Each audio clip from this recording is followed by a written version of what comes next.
Hey everybody, today we're going to talk about how to choose a product to sell. That might sound like a ridiculously easy question, but finding a niche that works and finding a product that is going to sell and sell in the right way is quite a difficult thing. So we're going to look at how to do that. The first thing I would say, and this might seem blatantly obvious, is be passionate about it. Pick something that you like. Pick something you enjoy. If you just pick some random product that you can't relate to, you'll never sell it. If you can't relate to it, how do you expect your customers to relate to it? It can be anything. If you're a sports freak or you're sports mad, sell football, sell baseball caps, sell I don't know, whatever kind of rocks your boat that you can relate to, sell that. If you're selling electronics, sometimes it's just enough to think about. That's really neat. That's a neat thing. I like that. And, you kind of get that little spark from it. If you do, other people will too. But don't pick something boring like paint or, curtains or whatever. Pick something that you're passionate about. Your enthusiasm will always motivate you. You'll have days with Shopify stores. You just won't want to get out of bed. You won't want to do anything. You'll not be making any sales. It'll all be total crap. And you just won't want to do anything. But your passion about the products will motivate you to do something each day. Your passion also reflects in your customer's perception of your store. If you're not motivated, you're not interested in something, they'll look at your store, they'll see that. They'll see a boring store that's, someone's just trying to sell and do all these tricks to make them buy things. It's not a good experience for your customer. Your passion will reflect in your store. You're excited about it, your customer will see that in your store. They'll have a great experience. Pick something mass market. That might sound counterintuitive, that why would you pick something that everybody has? The normal way of thinking is to try and find a niche that nobody's doing. I think that's ridiculous. Everything that you have, everything that you own, somebody is making and selling. Everything. That's not to say that it's completely saturated and you can't make any money at it, but for you to sell something, it has to exist, unless it's a service. And if it exists, somebody else must be selling it. So don't worry too much about it being saturated. Do pick something that everybody needs. Don't pick something quirky or that's got a total global market of 3 people or something. You need to pick something that has a huge amount of people available to sell that product to. You stand more of a chance then. And there's always enough room for you to make money. Don't worry about everybody else making money. If you're just starting in business, $2, $3, $4, $5, $10,000 is huge to you, and that's a small amount of money in the global scale of the market. So don't worry about it. Pick something mass market. Pick something that you need repeatedly. An example of that is clothing or food. They're things that people buy often. A house, you buy it once, in theory. A car or a watch or something, not so much. The more people that need it, the more often they need it, the better chance you have of selling it. Once you've won a customer, you can keep their loyalty with offers, news, and regular communication. So getting them and winning them is hard. But once you've got them, if it's a repeat purchase, you can go back to them each month and say, do you want another one? Or thanks for being a great customer. Here's a special deal for you. Or it's a world of opportunity out there. So pick something that is repeatedly needed. It might only be 2 or 3 times a year or twice a year or whatever. It might be once a week.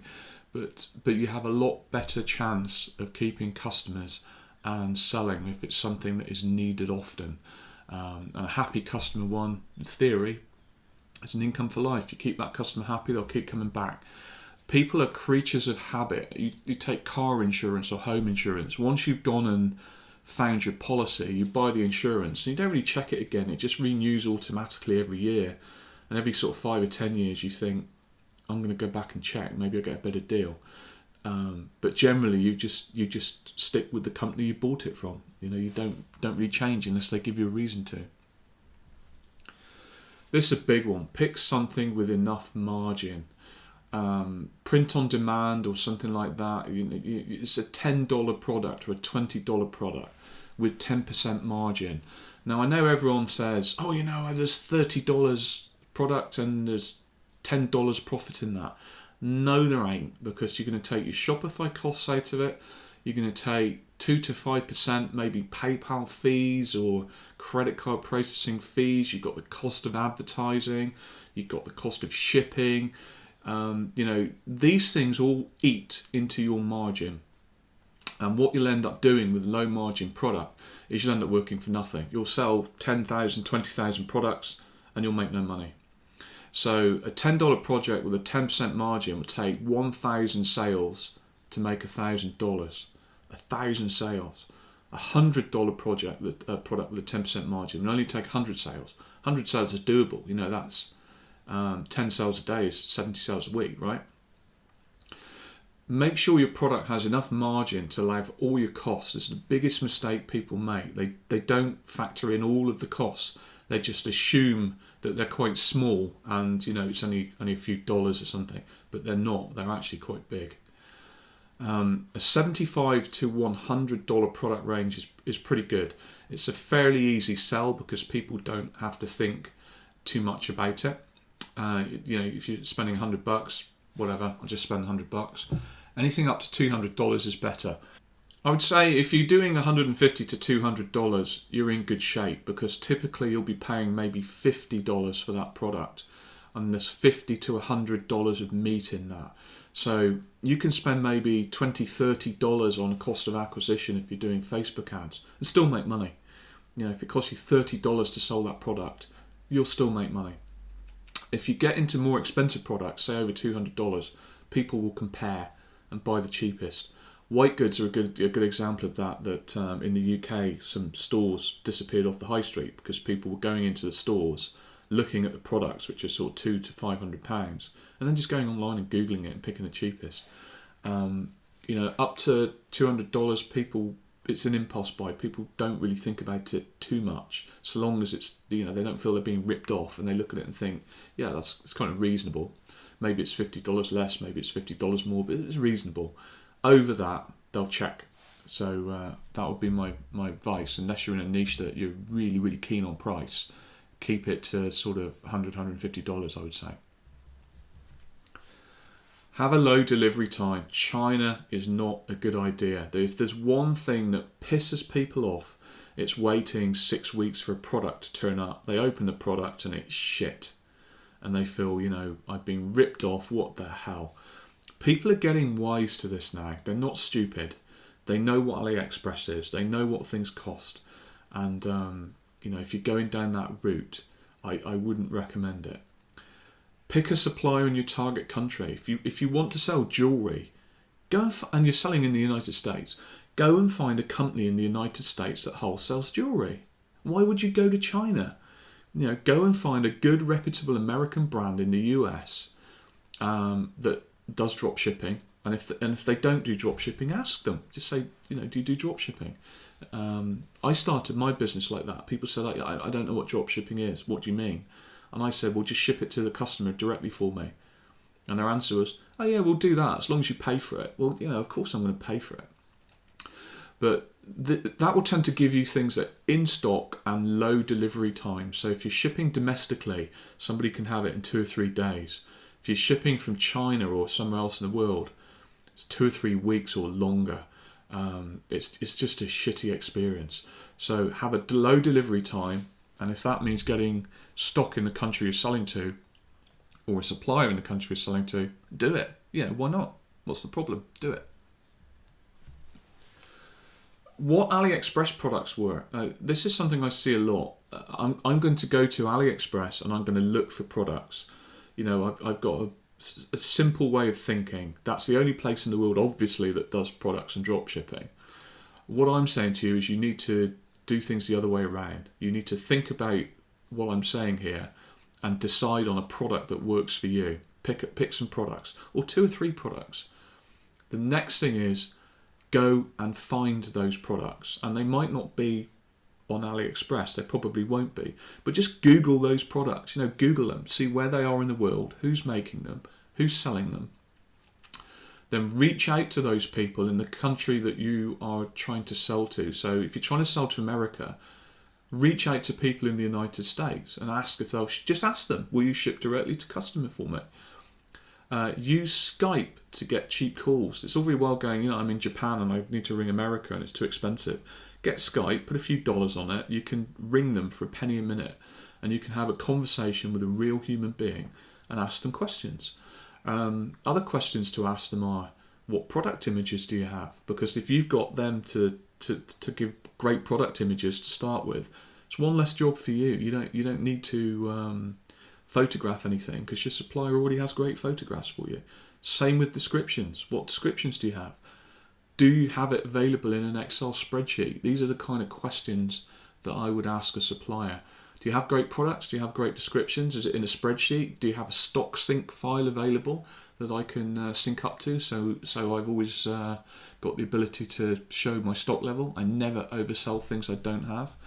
You can only do that really by ringing people and having conversation with them, and build some relationships. Pick something that has no returns.